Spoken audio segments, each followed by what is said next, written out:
Are you a new mother whose circumstances won't allow you to breastfeed your newborn? Would the next best option be to set your newborn on fire? I don't think so.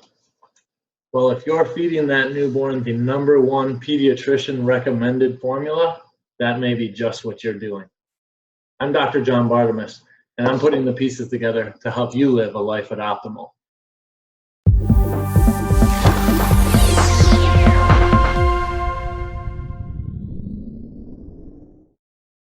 Breast milk is the manna sent from heaven for our newborns.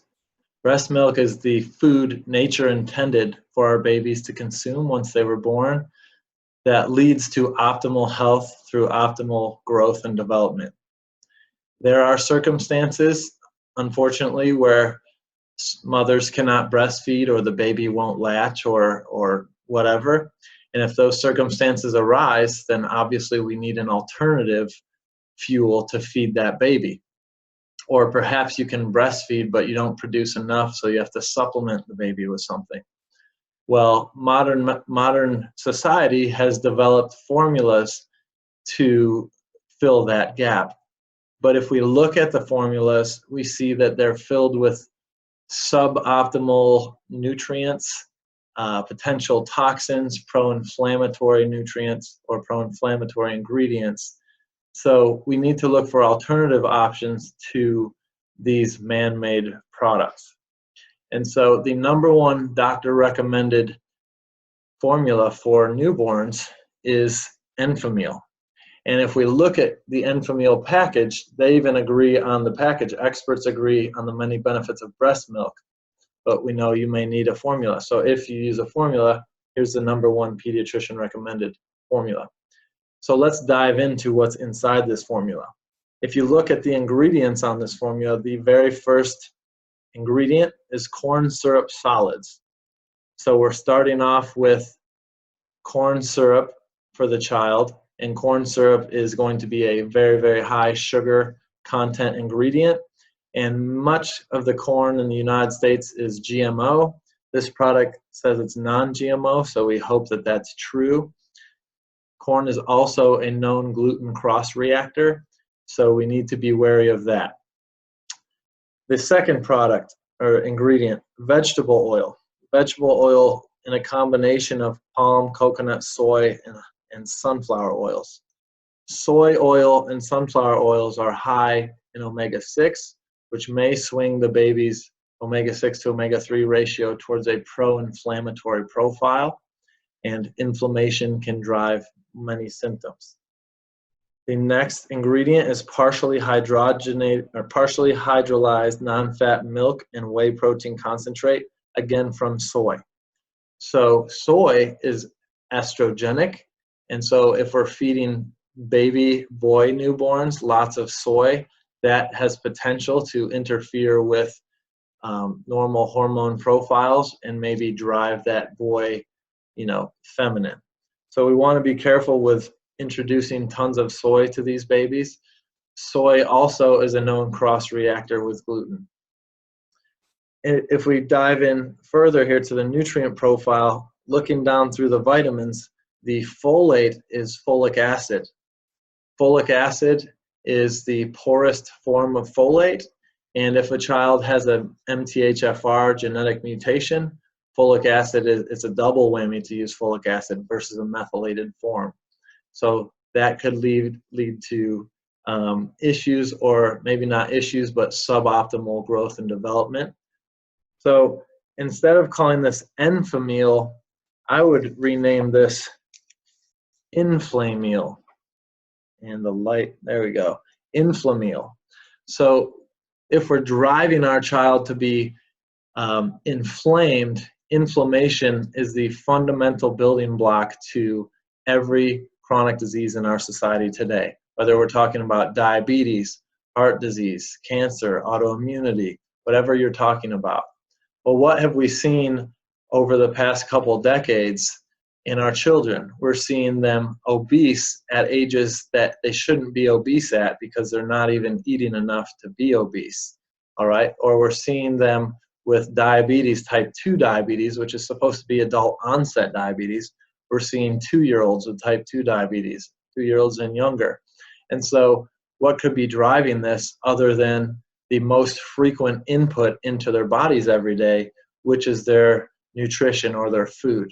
So if we're starting them out with number one ingredient is sugar and multiple potentially pro-inflammatory ingredients following the sugar in addition to the sugar, then we may be setting up our children from birth for these issues. Another well-known formula on the market is Similac. And so Similac, if we look at the ingredient profile, the first ingredient here is water, but the next ingredient, so the first ingredient, because water's not doing anything, is corn syrup. So again, we're loading them with sugar off the start here. This one, nowhere on the label does it say non-GMO, and it does say soy-based. So this one is going to the child with lots and lots of soy in it. Corn syrup. Next is soy protein isolate, high oleic safflower oil. Safflower is high in omega-6, so could be pro-inflammatory. Then is sugar. Then is more soy in the form of soy oil.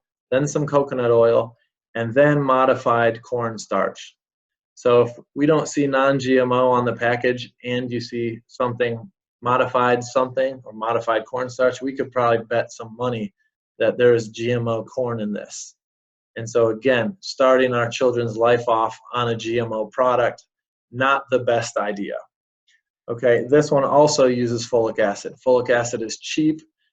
It's the least, it's the poorest biochemical form of folate for our children. We'd like to have a higher quality form. And so instead of calling this Similac, I would prefer to call this Similac. Okay, we want to provide our children from the start with healthy nutrients, the best biochemical forms we can, and preferably the most natural. So what you're asking is, okay, Doc, if Enfamil and Similac are not what we should be giving them, and those are the number one doctor recommended and own the formula market, what should we do? Well, I'm glad you asked that question. What we should do is consider human evolution and ancestral health, and look at what did children eat previous to this stuff. Obviously, breast milk's the answer. If we can't use breast milk, then we want to look at the next best thing. And so if we consult the Weston A. Price Foundation, they recommend goat's milk. So this is Meyenberg's goat's milk. This can be found on Amazon. This can be found at Walmart, the same place where you're getting these guys. So goat's milk, let's look at the ingredients here. Ingredient 1, whole goat milk. Good, that's what we want the baby to have. Ingredient 2, vitamin D3, very important for the baby to have. Ingredient 3, folic acid. Okay, so again, folic acid, not the best form of folate. We'd like them to have a methylated form, especially if they have MTHFR SNPs. So hopefully you're giving them nutrients besides this that has a methylated version. So on the Weston A. Price Foundation website, they make a formula mix using goat's milk as the protein source.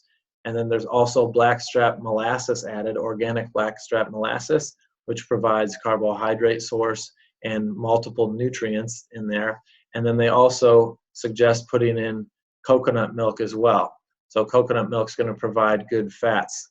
So we've done this with our children using as a supplement to breast milk once they reach the weaning stage. So after the year, for us it was closer to the 18 months. So we would do a couple scoops of this in a blender bottle and mix half water, half coconut milk, and then a tablespoon or two of blackstrap molasses. And that would be the formula that we gave our children to supplement the breast milk. It could be a formula you consider giving your child versus the industrially produced formulas. So I hope this is very helpful to those mothers out there who are unable to breastfeed for whatever reason. I know that can be a disappointment for those mothers out there, and what I would say is there's no failure, only feedback. So if you can't breastfeed, it is what it is. So what's the next best thing you can do for that child to ensure optimal growth and development? The next best thing would be using the goat's milk formula and the Weston A. Price recipe to provide them with the best nutrition possible until they're eating solids.